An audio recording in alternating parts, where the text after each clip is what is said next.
네, 논문을 쓰시는 분들 중에서 이런 실수를 하시는 분들이 있는 것 같아요. 이게 뭐 실수라고 해야 될지 아니면 그냥 아무 생각 없이 간과하고 계시는 것인지 어, 안타까운 부분들이 좀 있는데 논문은 여러분들이 좀 구별을 하셔야 될 게 어떤 거냐면 소설을 쓰는 방식하고도 다르고 회사나 어떤 기관에서 보고서를 쓰는 방식하고도 다르고, 그리고 이제 여러분들이 출판을 목적으로 쓰는 책, 도서죠, 도서. 이거를 쓰는 방식하고도 다릅니다. 다르죠. 예를 들어서, 뭐 책이라든지 이런 것들은, 그냥 뭐라고 해야 됩니까? 뭐 이런 의견도 있다. 이 사람 저자죠, 저자.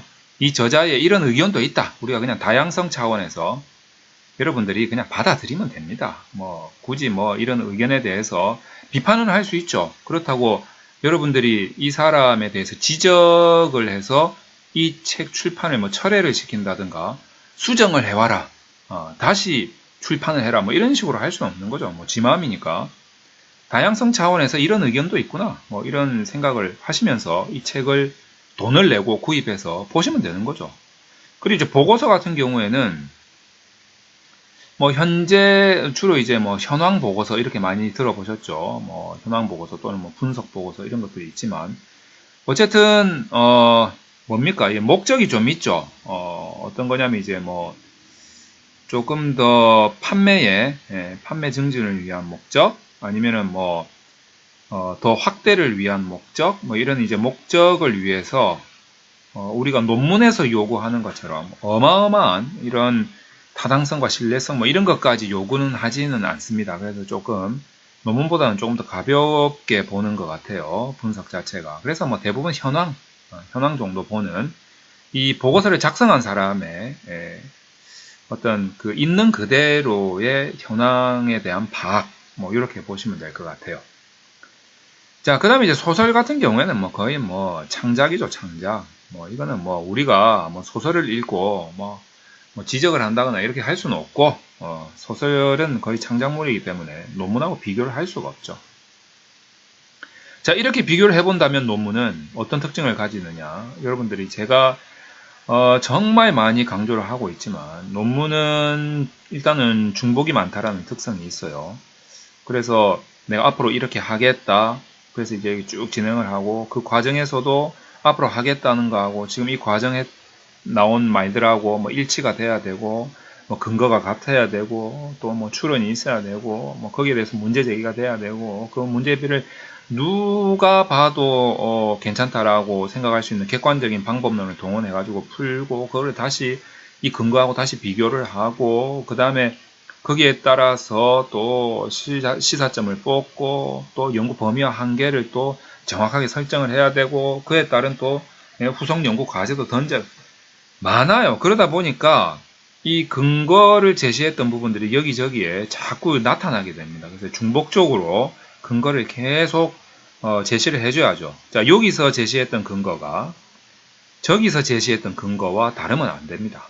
다르면 안 되기 때문에 이 근거가 같아야 되기 때문에 이 근거들이 여기저기서 자꾸 막 그 홍길동이 동해 번쩍 서해 번쩍 하듯이 막 나타난다는 거죠. 그러다 보니까 이제 중복이 될 수밖에 없어요. 논리 구조가 같아야 되기 때문에 통일성이 있어야 되거든요.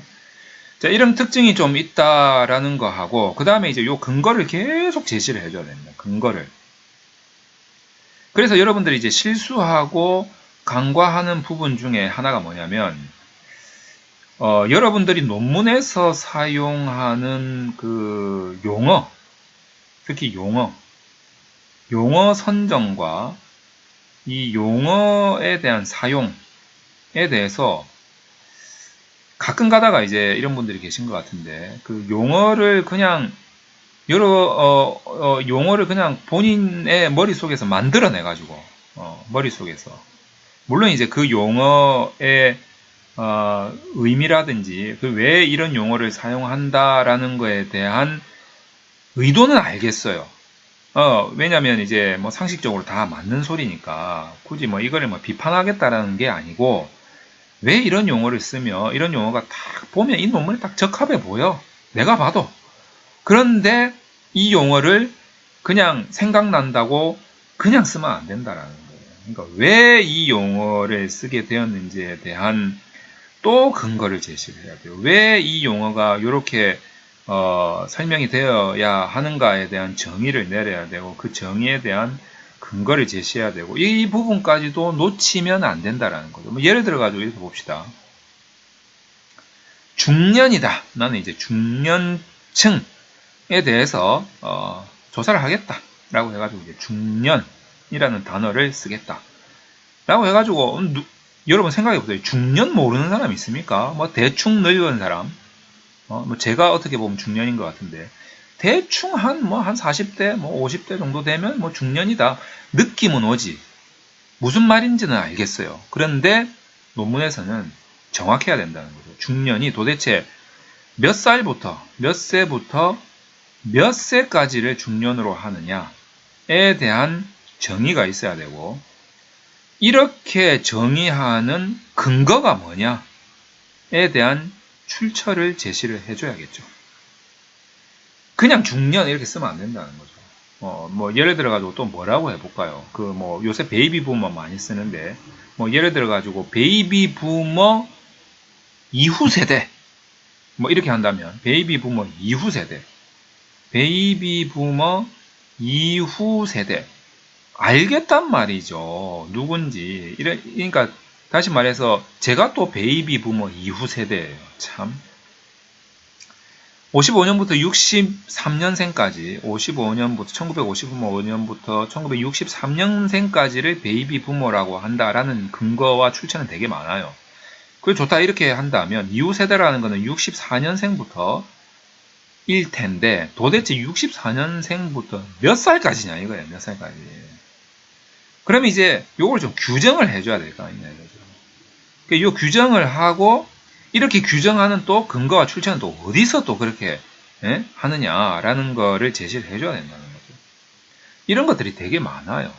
그러니까 여러분들이 생각나는 대로 이런 용어를 논문에서 그냥 막 던지면 안 된다는 거죠. 여러분들이 막 던져도 이 논문을 읽는 사람들은 무슨 말인지 다 알아들어요. 다 알아들으나 논문의 특성은 어디에 있다? 정확한 것. 근거에 있다. 타당성, 신뢰성, 뭐 적합성 여러 가지가 있단 말이죠. 그렇기 때문에 이 용어조차도 그 사용이 타당해야 되고 적합해야 되고 신뢰로 해야 된다는 거죠.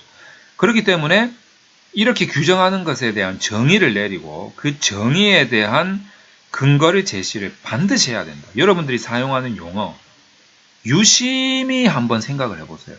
내가 용어를 막 던지는데 이거 혹시 내가 규정을 해야 되나? 정의를 해야 되나? 정의를 한다고 해서 되나? 근거 제시해야 되지 않을까? 혹시 누가 나와 같이 똑같이 정의한 사람이 있다라면 한번 찾아볼까? 해서 그 논문을 근거로 제시를 해주면 완벽하다. 이거를 여러분들이 간과하고 있다라는 거죠. 그래서 모르는 바가 아니나 여러분들이 꼭 이런 부분에 대해서 근거를 제시해 줘야 됩니다. 그리고 이제 여러분은 이런 것들을 그냥 모르고 그냥 지나쳤어요. 그냥 썼어. 이런 용어들을. 그런데 이 논문을 지도하는 사람이나 심사위원들조차도 깜빡하고 또는 이제 잘 몰라서 간과하는 경우들이 있어요. 그래서 그대로 논문이 통과돼서 막 나오는 경우들이 있단 말이에요. 그렇다고 해서 그 논문이 잘 된 거냐? 그거는 아니라는 거지. 통과는 됐죠. 통과는 됐지만 잘못된 건 잘못된 거라는 거죠. 그러니까 여러분들이 논문 통과됐다고 해서 이래도 되네? 나도 하면 되겠네? 이런 생각은 가지면 안 됩니다. 여러분은 정확하게 해야죠. 자, 그래서 오늘 제가 강조하고 싶은 말의 핵심은 뭐냐? 여러분들이 논문에서 쓰는 단어 하나조차도